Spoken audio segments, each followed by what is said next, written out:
खेल के मैदान से टी20 वर्ल्ड कप में बड़ा उलटफेर। आयरलैंड ने इंग्लैंड को दी शिकस्त।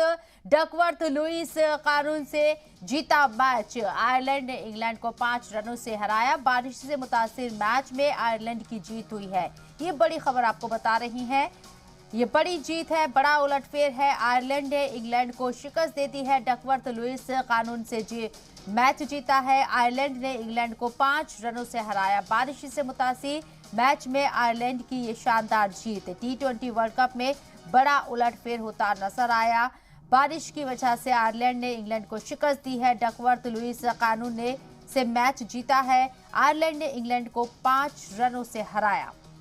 बारिश से मुतासिर हुआ मैच, जिसकी वजह से आयरलैंड ने इंग्लैंड को हराया। ये माना जा रहा है टी20 वर्ल्ड कप में ये बड़ा उलटफेर नजर आ रहा है।